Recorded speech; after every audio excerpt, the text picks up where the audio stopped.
हर news channel social media platform पर आज से एक ही न्यूज़ छाई हुई है कि टिकटॉक समेत 58 चाइनीज़ ऐप आज से बैन हो गए हैं। जी हाँ, आप सही सुन रहे हैं, टिकटॉक बैन हो गया है।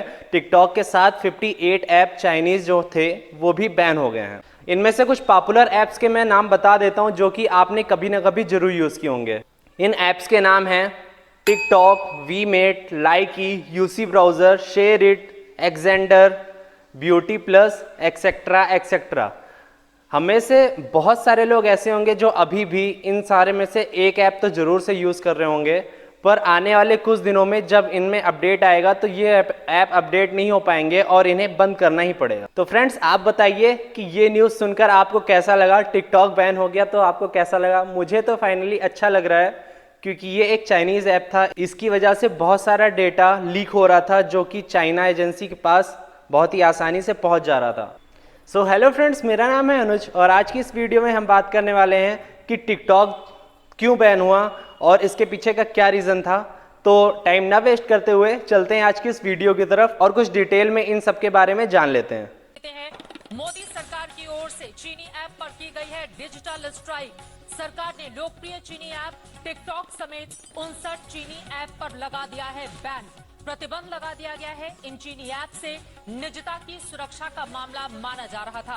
हेलो और कैम स्कैनर पर भी प्रतिबंध लगा दिया गया है। यूसी ब्राउजर पर भी सरकार की ओर से बैन लगाया गया है। आपको बता दें, ये बहुत बड़ा फैसला। लाइकी, वीको पर भी देश में लग गया है प्रतिबंध। बीते कई दिनों से लगातार चीन के खिलाफ देश भर में जो माहौल था उसके मद्देनजर भारत सरकार का ये बहुत बड़ा फैसला इस वक्त का चाइनीज ऐप पर देश में बैन का फैसला लिया गया है। डिजिटल स्ट्राइक चीन के ऊपर, आप इसे कह सकते हैं। लोकप्रिय चीनी ऐप टिकटॉक पिछले कई दिनों से, कई सालों से हिंदुस्तान में लगातार लोकप्रिय हो रहा था, लेकिन चीनी ऐप के मद्देनजर टिकटॉक पर बैन कर दिया है। इसके अलावा 59 चीनी ऐप पर भी प्रतिबंध लगा दिया गया है। हिमांशु मिश्रा हमारे संवाददाता जुड़ चुके हैं ज्यादा जानकारी के साथ। हिमांशु, पहले से ही इस तरह की उम्मीद की जा रही थी कि सरकार कोई बड़ा डिजिटल स्ट्राइक चीन के मद्देनजर कर सकती है और आज ये बड़ा फैसला। देखिए, बिल्कुल चित्रा की बहुत बड़ा फैसला सरकार का है और सरकार ने चाइनीज की जो 59 ऐप है उन सबको बंद कर दिया और टिकटॉक से लेके तमाम जो इस तरीके की ऐप्स थी उनको बंद किया और साथ ही साथ कई जो चाइनीज कंपनियों के मोबाइल हैं उनकी वीडियो कॉलिंग को भी बंद करने का फैसला ले रही है सरकार। तो सबसे बड़ी बात यह है कि चाइना को 3 स्तर पर सरकार जो है वो चुनौती दे रही है। एक, उनको ग्राउंड के ऊपर जिस तरीके से गलवान घाटी के अंदर चुनौती दी जा रही है। दूसरा, डिप्लोमेटिक स्तर पर चाइना को किस तरीके से घेरा जा रहा है। और तीसरा, आर्थिक स्तर पर भारत सरकार की कोशिश है चाइना को घेरा जाए, क्योंकि इलेक्ट्रॉनिक्स मार्केट जो चाइना की है उसका बहुत बड़ा बाजार अगर हम देखें तो भारत है। और अगर भारत में इस तरीके से लगातार बैन होते रहे तो चाइना के लिए कह सकते हैं कि आर्थिक प्रतिबंध जो है वो भारत के द्वारा लगाया जा रहा है और ये बात चाइना को समझ भी धीरे धीरे आने लगी है अगर हम देखें।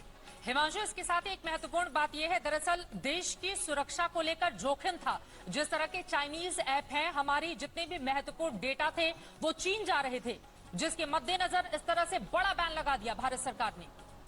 देखिए, बिल्कुल ये डाटा तो जरूर चीन जा रहे थे और इन ऐप के जरिए चाइना को एक बहुत बड़ा, ये कह सकते हैं कि आर्थिक फायदा भी हो रहा था और इसको मद्देनजर रखते हुए एक बड़े तरीके का कह सकते हैं कि एक आर्थिक प्रतिबंध के तौर पे अगर हम इसको देखें तो ये शुरुआत है चाइना के लिए। इससे पहले भी अगर आप देखें तो टेलीकॉम मिनिस्ट्री जो रविशंकर प्रसाद की है और जिसमें आईटी मिनिस्ट्री में भी रविशंकर प्रसाद ही है, पहला फैसला उन्होंने लिया था। उन्होंने कहा था कि बीएसएनएल का जो रिवैम्प होगा और 4G से जुड़े जो भी इक्विपमेंट है वो चाइनीज कंपनियों के नहीं होंगे और वो शुरुआत हुई थी। और आज जो है इन 59 ऐप के ऊपर अगर बैन लगा के सरकार ने दिखा दिया है कि भारत सरकार जो है वो ग्राउंड पे भी और आर्थिक क्षेत्र पे भी जो है चाइना पे लगातार जो है ये कह सकते हैं कि उसको कमर कस ली है कि चाइना को मुंह तोड़ जवाब दिया जाएगा। तो ये इस तरीके के बैन्स जो हैं वो आगे आने वाले दिनों में और भी देखे जा सकते हैं। अलग अलग मंत्रालयों से आपको इस तरीके की खबरें मिलेंगी, क्योंकि रेलवे ने भी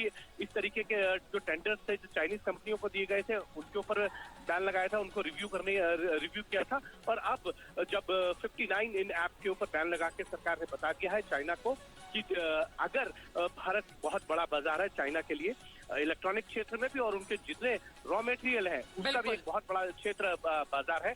और एक्साइज ड्यूटी भी बढ़ाई जाएगी। तो इस तरीके के तमाम कस्टम ड्यूटी से लेकर तमाम तरीके के फैसले जो है वो भारत सरकार आने वाले दिनों में लेगी। बहुत शुक्रिया हिमांशु मिश्रा इस पूरी जानकारी के लिए। इस वक्त की सबसे बड़ी खबर आज तक पर जो आप देख रहे हैं, चीन से तनाव के बीच भारत सरकार का बहुत बड़ा फैसला। टिकटॉक समेत 59 चाइनीज ऐप पर बैन का ऐलान किया गया है। हेलो और कैम स्कैनर पर भी प्रतिबंध लगा दिया गया है। क्लब फैक्ट्री, लाइकी, वायरस क्लीनर पर भी बैन लगा